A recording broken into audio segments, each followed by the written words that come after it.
And what's up, everybody? I'm back with another movie review. Today, I am reviewing Doctor No. This is a 007 James Bond movie. It's not titled like James Bond type thing. It's centered off the name is the enemy of the movie, Doctor No. But this movie was released a long time ago, back in 1962. But I had it on DVD for some reason, and I finally got around to watching it, so I got a lot of thoughts on it. Let's just jump right into it, shall we?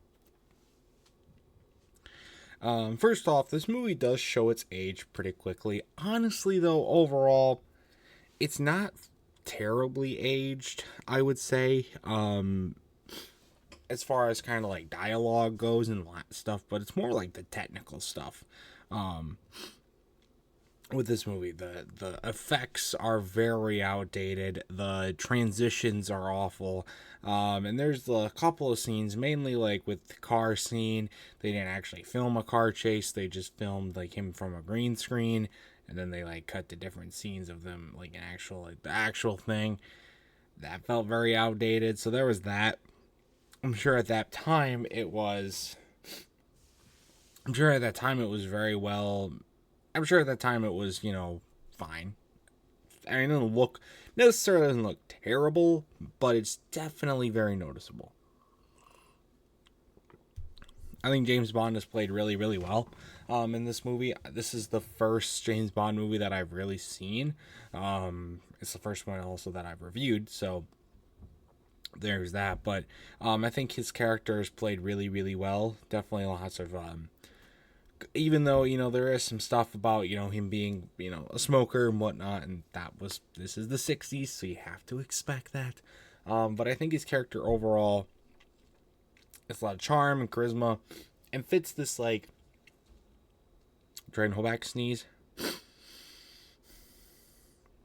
There's a lot of charm and charisma and badassery and all this sort of stuff that I think really works well in this movie and helps convey the character. A lot of the other characters I thought were pretty forgettable, which I'll get to in a little bit.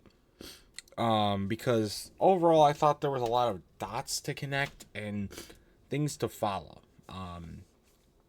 There's kind of an overarching kind of plot to the movie, and there's like kind of bits and pieces of that, but they definitely do a lot of jumping around. There's characters that are turned out to be pretty prevalent characters, but they are introduced way too late in the movie, in my opinion. Or some that are introduced at the beginning of the movie and are established as characters, or are sent to be established as main characters, such as the lady he hooks up with at the beginning of the movie, and she just doesn't stick around. Or how about the lady he hooks up with later on in the movie, near the end? She ends up becoming pretty prevalent too. It's just really, really difficult to follow because characters are coming in and out all the time. They're jumping around to different places and jumping into different storylines, and just seemingly out of nowhere. There was a lot of time, I was trying my best to keep up with watching the movie, but there was just points where I just could not find, like, why the fuck did they just... Who's this guy? Are these three guys supposed to be bad guys? Now they're good guys? What is this? It was all over the place. And there's just a lot of subtle hints and stuff that just didn't make a lot of sense, because why even include them if they're not going to be a big deal? Like, a lot of them were. It just doesn't make a whole lot of sense to me. And then we get to the Dr. No stuff, and then there's just like a whole bunch of stuff with that just did not make sense at all. And man,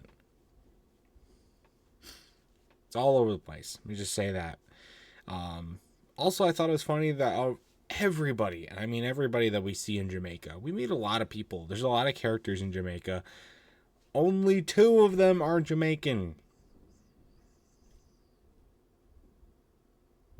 Come on. I know it's the 60s, but come on. Also, I think my most hated scene in this movie, but also I think one of the better conveyed tense scenes in this movie, was that spider scene.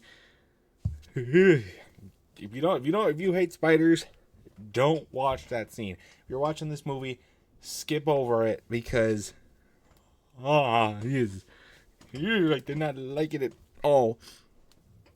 It was not cool. I did not like it. But yeah, I mean, that's kind of my thoughts on the movie. I know about the character James Bond, and I know all this sort of stuff. It was my first true time watching one of his movies full through, and I definitely enjoyed it. There was a lot of good action scenes, in my opinion.